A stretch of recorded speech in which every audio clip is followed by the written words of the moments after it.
Hello friend, मैं शिशिर Sharma 9+ year experience developer हूँ। आज मैं स्टार्ट करने जा रहा हूँ रिएक्ट जेएस का 9th ट्यूटोरियल।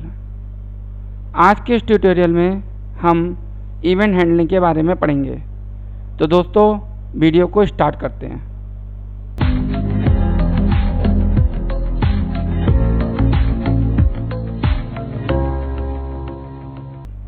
Event handling. दोस्तों, आज का हमारा टॉपिक है इवेंट हैंडलिंग का।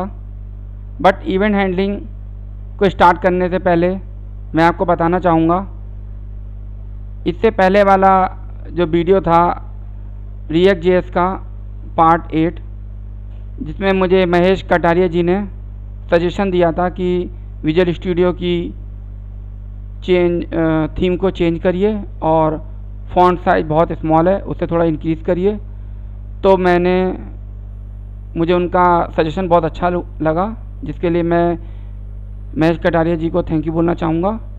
और मैंने इस वीडियो में फ़ॉन्ट का साइज़ भी बढ़ा दिया है और साथ में मैंने थीम भी चेंज कर दी है।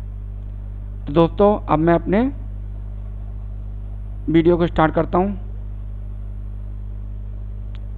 इस समय मेरे सामने रिएक्ट जेएस का कोड रनिंग है ब्राउज़र पे, और ये रिएक्ट जेएस का app.js है। तो दोस्तों, अब मैं अपने टॉपिक पे आता हूँ। आज का हमारा टॉपिक है इवेंट का। तो इवेंट एक्चुअली होता क्या है, जो यूज़र के जो एक्शन होते हैं उसे हम लोग इवेंट्स बोलते हैं। जैसे यूज़र ने किसी बटन पे क्लिक किया तो ऑन क्लिक इवेंट कॉल करेंगे। यूज़र ने किसी बटन पे डबल क्लिक किया तो on double click event call करेंगे। यूज़र ने कोई टेक्स्ट बॉक्स की वैल्यू को चेंज किया तो ऑन चेंज इवेंट कॉल करेंगे। ऐसी फॉर्म को सबमिट किया तो ऑन सबमिट कॉल करेंगे। इसी तरीके से चेक बॉक्स पे, रेडियो बॉक्स पे, जिस पे जो इवेंट की हमें ज़रूरत होती है उसको हम लोग कॉल करते हैं। वैसे कोई भी इवेंट किसी पे भी कॉल कर सकते हैं, बट रिक्वायरमेंट क्या होता है, जैसे कि बटन पे ऑन क्लिक इवेंट जनरली लोग कॉल करते हैं, या क्लिक या डबल क्लिक। अब कोई टेक्स्ट बॉक्स में तो क्लिक इवेंट को कॉल करता नहीं है, लेकिन हाँ, ज़रूरत पड़ेगी तो हम वो भी कर सकते हैं। तो इस तरीके से हम लोग करते हैं। तो अब मैं अपने टॉपिक पे आ चुका हूँ, और मैं ऐसा करता हूँ, इसके लिए सबसे पहले कंपोनेंट बनाता हूँ। और एक बात मैं और कहना चाहूँगा, इवेंट हैंडलिंग जो हम लोग करेंगे वो फंक्शनल कंपोनेंट में भी करके दिखाऊंगा मैं आपको, और क्लास कंपोनेंट में भी करके दिखाऊंगा। थोड़ा सा डिफरेंस है, बहुत ज़्यादा डिफरेंस नहीं है। मैं आपको करके दिखाता हूँ और डिफरेंस भी आप देख सकते हैं। तो सबसे पहले मैं ऐसा करता हूँ, एक फंक्शन event.js ये मैंने बना लिया, और एक बना लेता हूँ मैं क्लास event.js। ये तो ये एक मैंने ये फंक्शनल कंपोनेंट के लिए बनाया है, और ये क्लास कंपोनेंट के लिए मैंने एक कंपोनेंट बनाया है। अभी इसमें कोडिंग नहीं करी है, तो या तो मैं कोडिंग टाइप करूं, या ऐसा करता हूं, मेरे पास कंपोनेंट बने रखे हैं, मैं उन्हीं को कॉपी पेस्ट कर लेता हूं ताकि थोड़ा जल्दी हो जाए, फास्ट। तो इसे कॉपी किया और इसको मैंने पेस्ट करके रख लिया, और यहाँ पे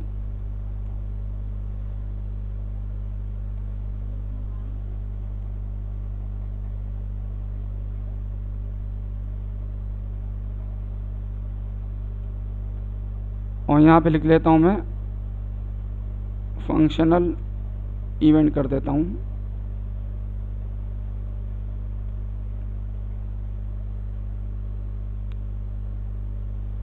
ये ऐसा करता हूँ, use event in functional component.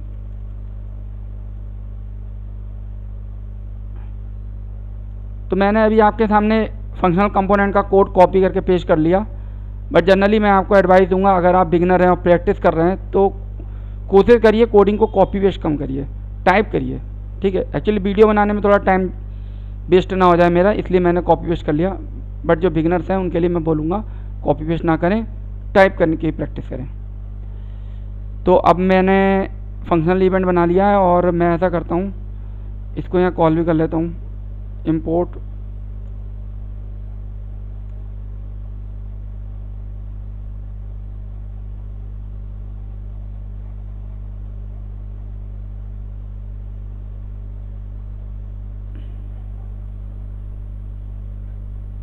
मैंने बिल्कुल बेसिक एक नया फ्रेश कंपोनेंट बनाया है, फंक्शनल कंपोनेंट, जिसको मैंने app.js पे कॉल किया है और कुछ नहीं किया है। अभी तक मैं इवेंट वाले मेन टॉपिक पे नहीं आया हूँ, अब मैं अपने मेन टॉपिक पे आ गया हूँ। मैं ऐसा करता हूँ, एक सिंपल एक बेसिक बटन बनाता हूँ,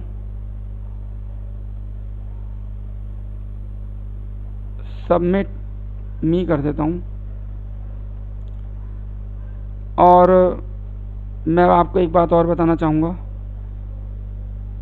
एक्चुअली क्या है, पहले जो इवेंट बनती थी हमारी HTML में, वो हम लोग इवेंट इस तरीके से बनाते थे, ऑन क्लिक, और यहाँ पे ऐसे करते थे हम लोग शो, ये पहले का तरीका था, ठीक है। बट रिएक्ट में हम लोग इस तरीके से नहीं बनाते हैं। रिएक्ट में हम लोग किस तरीके से बनाते हैं, बटन, ऑन क्लिक, ये और शो। मैंने आपके सामने 2 बार बटन को बनाया है ताकि मैं आपको थोड़ा डिफरेंस बता सकूं। पहले इवेंट हम लोग नॉर्मल HTML में जो बनाते थे वो इस तरीके से लिखते थे, ऑन क्लिक, मतलब स्मॉल लेटर में। और अब जो बनाते हैं हम React.js में जो बनाते हैं वो कैमल केस में बनाते हैं। ये C जो कैपिटल है ना, इसको हम लोग बोलेंगे कैमल केस। तो इवेंट के जो नाम होते हैं जैसे ऑन चेंज, ऑन फोकस, जो भी इवेंट बनाएंगे वो कैमल केस में बनाएंगे, इसे कैमल केस बोलते हैं। और जब इवेंट आप ये इस तरीके से करेंगे तो यहाँ बस ये कर्ली ब्रेसेस के अंदर आपको सीधा फंक्शन का नाम लिखिए, बन गई इवेंट। बट पहले क्या करते थे, इस तरीके से करके पैरेंथेसिस लगाते थे, जो कि React.js में आपका नहीं चलेगा, गलत हो जाएगा, ठीक है। तो बस मैंने आपको डिफरेंस समझाने के लिए बताया है कि पहले जावास्क्रिप्ट में हम लोग इवेंट किस तरीके से बनाते थे और React में इवेंट किस तरीके से बनाते हैं, वो मैं आपको डिफरेंस दिखाने के लिए बनाया है। बट आपको इस तरीके से बनाना नहीं है, इसको मैं हटा देता हूँ बस। तो अब हमने ऑन क्लिक पे क्या करा है, शो, यानी शो नाम का फंक्शन हमने कॉल किया है। बट मैंने शो फंक्शन बनाया नहीं है। मैं ऐसा करता हूँ, शो फंक्शन बना लेता हूँ। ये लीजिए, मैंने शो फंक्शन बना लिया और मैं यहाँ पे कर देता हूँ console.log और मैं लिख देता हूँ वेलकम नहीं लिखता हूँ, नाम ही लिख देता हूँ। चलो मैं अपना ही नाम लिख देता हूँ, शिशिर नाम लिख दिया। ये देखिए, थोड़ा सा एंटर वगैरह कर लें, थोड़ा सा समझने में आसानी होगी। यस, तो अब क्या होगा, सबमिट मी का मतलब क्या हुआ, जैसे ही मैं बटन पे क्लिक करूँगा तो ये शो फंक्शन कॉल होगा और शो फंक्शन के अंदर console.log लिखा है, ये शिशिर लिख देगा। ये देखिए, बट console.log किया है इसलिए इंस्पेक्ट एलिमेंट हमको करना पड़ेगा।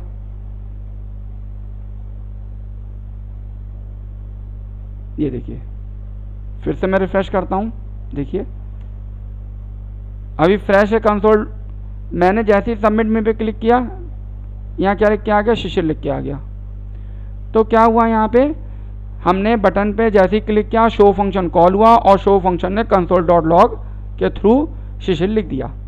बट अगर हम यहाँ इसको इस तरीके से कर लेते जैसे कि पहले करते थे, तो देखिए क्या होगा।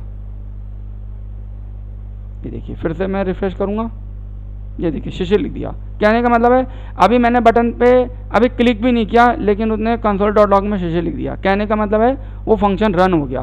तो रिएक्ट के अंदर क्या होता है, इसको हम लोग बोलते हैं फंक्शन को रन करना, ठीक है। बट अगर आप इसको एरो फंक्शन में लिखेंगे इस तरीके से, तो रन नहीं करेगा।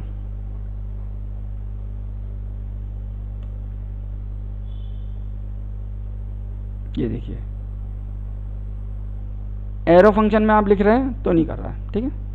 चलिए अब मैं इसको हटा देता हूँ। नहीं, एक सेकंड को, मैं इसे अभी नहीं हटाता हूँ। मैं अभी इसमें एक टॉपिक और कवर कर लेता हूँ, अपना आर्ग्यूमेंट की बात कर लेता हूँ। शो फंक्शन है, मुझे यहाँ पे मान लीजिए अपनी कोई वैल्यू पास करनी है। मुझे मान लीजिए पास करना है 5, ठीक है। या सपोज मैं अपना नाम ही पास कर देता हूँ, या कोई और नाम पास करता हूँ, राजेश, ठीक है। अब मैं यहाँ पे करता हूँ नेम,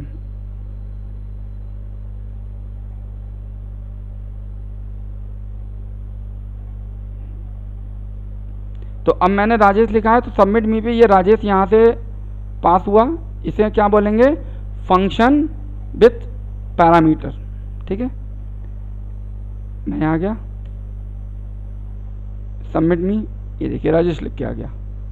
तो कहने का मतलब है कि आपको इस तरीके से लिखना पड़ेगा। जब पैरामीटर पास करें तो आप ऐसे लिखिए, वरना नॉर्मली आपको किस तरीके से लिखना चाहिए, जैसे कि मैंने आपके सामने पहले लिखा था। मैं एक बार फिर से लिख देता हूँ, जैसे मैंने आपके सामने पहले लिखा था इस तरीके से। ये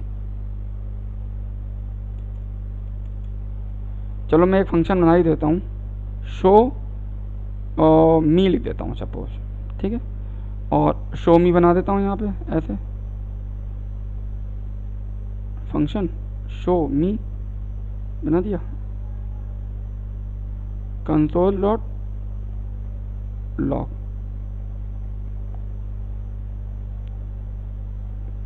वेलकम यूज़र, कुछ भी लिख लीजिए।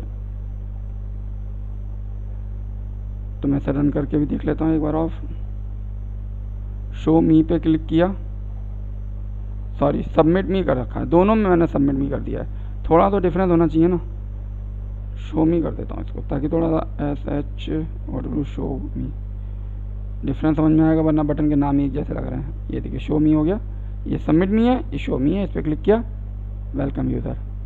तो कहने का मतलब आपको क्या समझ में आया, इसे थोड़ा सा नीचे कर लेता हूँ और, कि जब आपका फंक्शन में पैरामीटर नहीं देना हो, कहने का मतलब है जब आपको अपना, जैसे शो मी है, शो मी के अंदर हमें कोई पैरामीटर पास नहीं करना था, तब तो आप इस तरीके से कॉल करिए।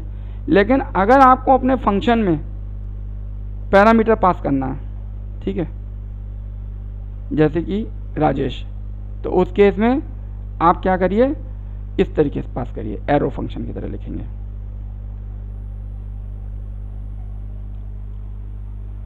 तो ये था हमारा टॉपिक।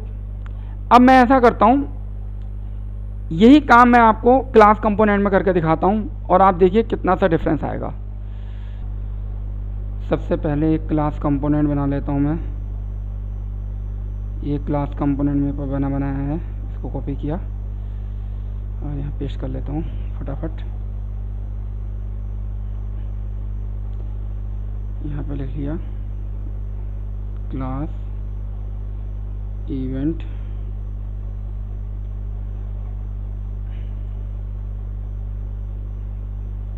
क्लास इवेंट, ये हो गया। अब क्या करता हूँ, अब मैं सेम इसी को पूरा कोड कॉपी कर लेता हूँ इसका।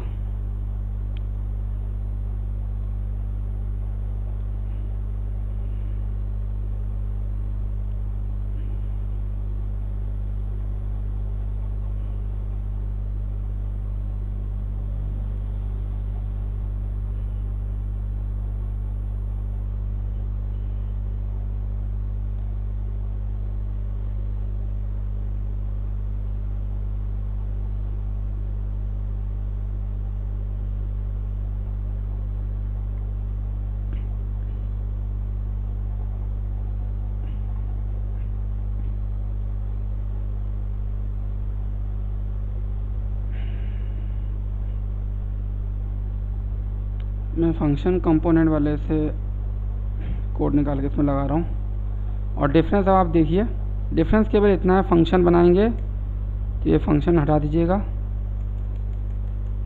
बन गया, और यहाँ पे आपको दिस लगाना है बस।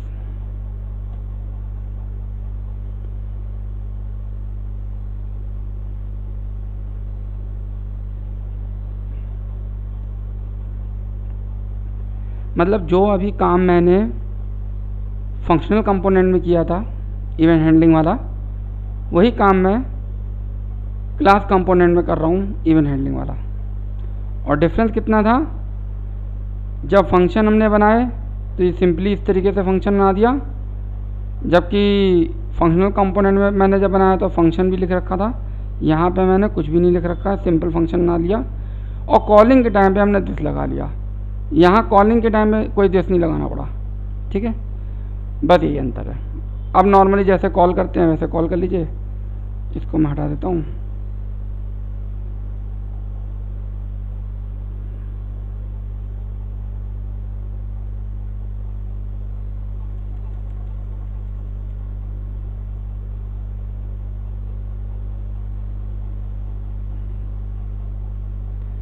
अच्छा, यहाँ पे मैं ऐसा करता हूँ, यहाँ वो लिख देता हूँ क्लास कंपोनेंट, ठीक है, थोड़ा डिफरेंस भी हो जाएगा।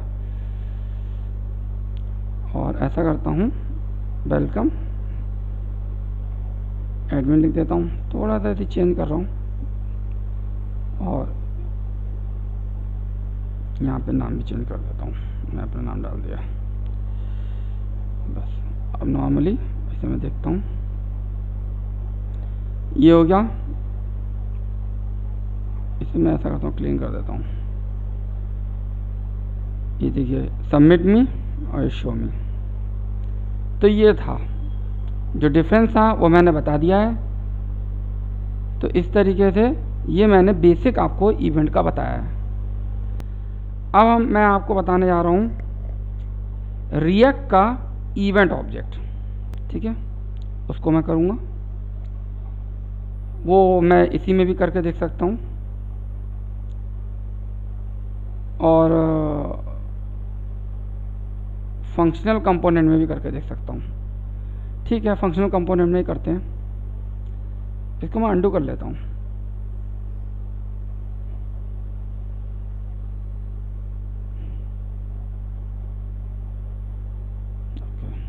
ठीक है, करेक्ट है। तो अब मैं करने क्या जा रहा हूँ, रिएक्ट का इवेंट ऑब्जेक्ट की बात करने जा रहा हूँ। क्या होता है रिएक्ट का इवेंट ऑब्जेक्ट, बहुत केयरफुली होकर देखने की ज़रूरत है। देखिए होता क्या है, जब ऐसा करता हूँ मैं, इसको भी हटा देता हूँ, बिल्कुल बेसिक कर देता हूँ ताकि केवल शो मी रहने देता हूँ, सब हटा देता हूँ। अब बिल्कुल बेसिक एकदम फंक्शन हुआ है। एक बटन है, ऑन क्लिक पे शो मी फंक्शन कॉल हो रहा है। तो हो क्या रहा है, एक्चुअल में जब ये शो मी बटन पे मैंने क्लिक किया, शो मी फंक्शन का नाम भी है, मैं ऐसा करता हूँ सबमिट कर देता हूँ, कन्फ्यूजन नहीं रहना चाहिए बिल्कुल। बटन का नाम सबमिट है, शो मी मेरा फंक्शन है। जब मैं इस बटन पे क्लिक करूँगा तो शो मी फंक्शन कॉल होगा। देखिए आउटपुट इसका क्या आएगा,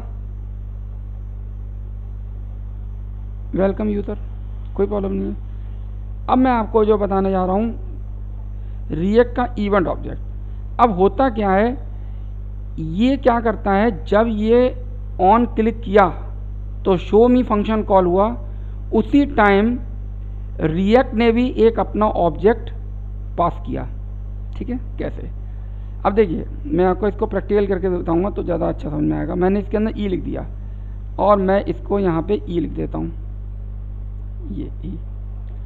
अब देखा जाए तो मैंने शो मी फंक्शन के अंदर एक पैरामीटर दे रखा है, जबकि यहाँ पे तो मैंने कोई पैरामीटर नहीं दे रखा है। यही बात मैं आपको बताना चाहता हूँ कि जब ये शो मी फंक्शन को कॉल किया तो उस टाइम एक रिएक्ट ऑब्जेक्ट, रिएक्ट का इवेंट ऑब्जेक्ट फंक्शन के अंदर चला गया। ठीक है, वो मैं बता रहा हूँ आपको। चलिए मैं इसको रन करके दिखाता हूँ इस ऑब्जेक्ट ने हमें क्या क्या दिया। रिफ्रेश तो वैसे हो ही जाता है, लेकिन फिर भी मैंने कर लिया। ये देखिए, इसको हम बोलते हैं सिंथेटिक बेस इवेंट। ठीक है, अक्सर इंटरव्यू में पूछ भी लिया जाता है सिंथेटिक बेस इवेंट क्या होता है।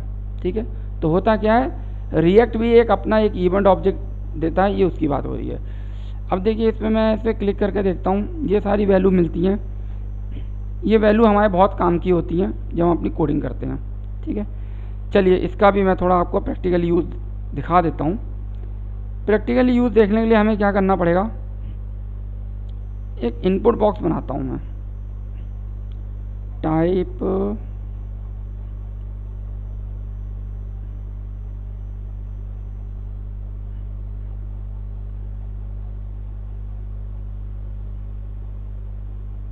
ऑन चेंज ये शो मी ही कॉल कर लेता हूँ मैं, और एक बटन का हटा देता हूँ, मतलब बटन ऐसे ही बना हुआ है, बटन का कोई यूज़ नहीं है अभी।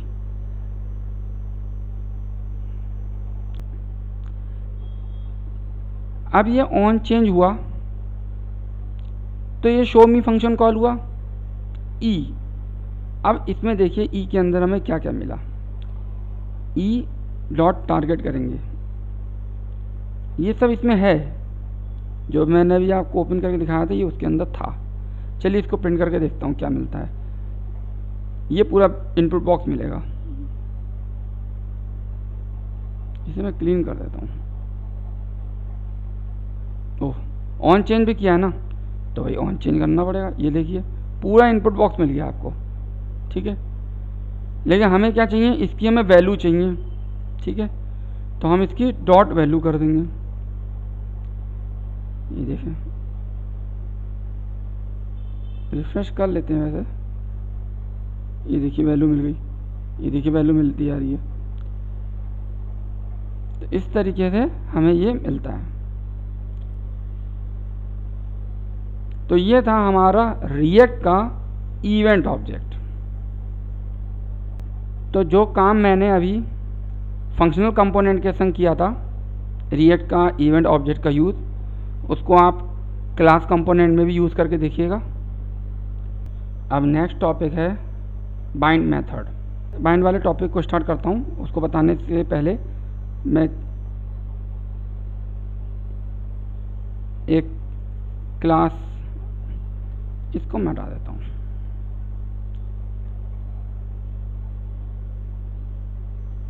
इंपोर्ट क्लास इवेंट, यहाँ पर लिखता हूँ क्लास इवेंट।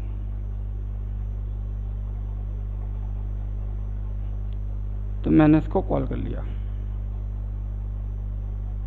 क्लास इवेंट को, ठीक है।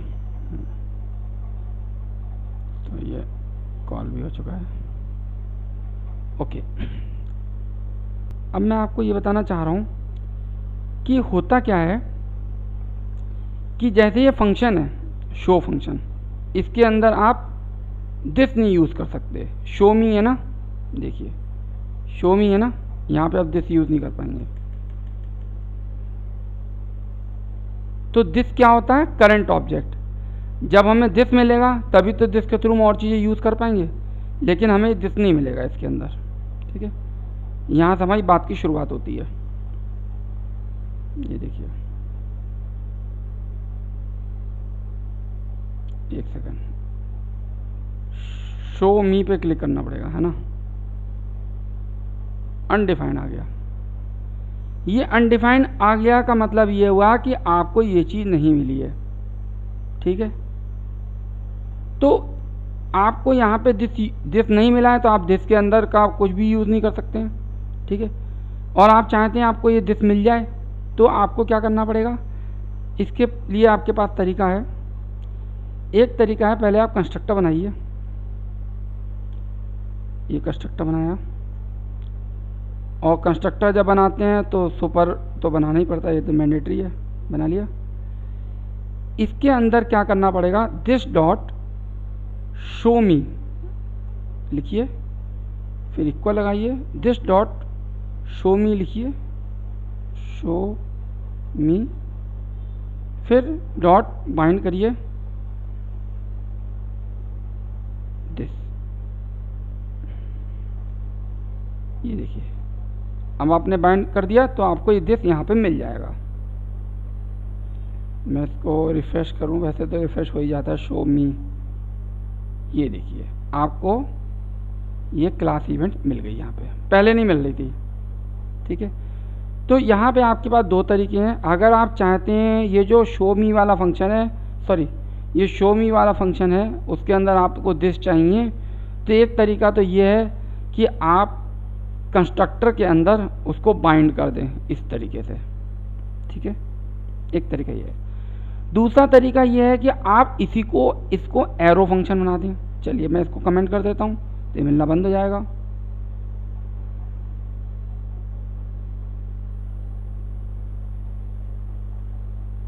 अनडिफाइन आ गया। अब मैं ऐसा करता हूँ, इसको एरो फंक्शन बना देता हूँ। एरो फंक्शन बनाने के लिए मुझे इसको इस तरीके से करना होगा। ये बन गया एरो फंक्शन। अब ये जैसा आपको यहाँ मिल जाएगा, रिफ्रेश करता हूँ एक बार फिर से, शो मी है ना, ये देखिए मिल गया। अब आप ये सोच रहे होंगे मैं आपको ये दिस करंट ऑब्जेक्ट के बारे में बार बार क्यों बता रहा हूँ। एक्चुअली क्या है, ये हमें दिस करंट ऑब्जेक्ट की बहुत ज़रूरत पड़ती है। तो कई बार हमें बाइंड के थ्रू में बाइंड करके यूज़ करना होता है। मतलब क्लास के अंदर जो ये फंक्शंस होते हैं इसमें हमें दिस की ज़रूरत पड़ती है। अभी आगे की अभी हम नेक्स्ट वीडियो बनाएंगे स्टेट मैनेजमेंट का, उसमें आप देखेंगे कि दिस की हमें ज़रूरत बहुत पड़ती है। स्टेट वगैरह को मैनेज करना, उसमें वैल्यू वगैरह अपडेट करानी है। तो अभी बस आपको केवल इतना समझना है कि दिस की अगर आपको ज़रूरत पड़ती है तो किस तरीके से उसे बाइंड किया जाता है, और अगर बाइंड नहीं करना चाहें तो एज ए एरो फंक्शन भी आप उसे यूज़ कर सकते हैं। और जब आप स्टेट मैनेजमेंट पढ़ेंगे तो आपको ये सब और चीज़ें और अच्छे से क्लियर हो जाएंगी। तो ये था हमारा रिएक्ट का इवेंट हैंडलिंग टॉपिक, जो कि अभी देखा जाए तो इसमें बहुत कुछ बताने को था। जैसे फॉर्म को सबमिट करना बताना, प्रीवेंट डिफ़ॉल्ट मेथड होता है जो रिएक्ट हमें इवेंट ऑब्जेक्ट प्रोवाइड करता है, उसके अंदर वो भी था बताना। बट इन सब टॉपिक के लिए स्टेट मैनेजमेंट का आना ज़रूरी है, इसलिए मैंने उनको इस वीडियो में कवर नहीं किया है। नेक्स्ट वीडियो में स्टेट मैनेजमेंट का होगा, उसमें मैं ये सब चीज़ें कवर करूँगा। और इस वीडियो में मैं जितना बता सकता था इवेंट हैंडलिंग के लिए उतना मैंने आपको बता दिया है। और आज का वीडियो मैं यहाँ फिनिश करता हूँ। और जो लोग मेरे चैनल में नए आए हैं वो मेरे चैनल को सब्सक्राइब करें, लाइक करें, कुछ कमेंट या फीडबैक दें, और साथ में एक बेल आइकन है, अगर आप उसे भी प्रेस करेंगे तो मेरे वीडियो की नोटिफिकेशन मिलेंगे। तो दोस्तों आज का वीडियो मैं फिनिश करता हूँ। धन्यवाद, बाय बाय।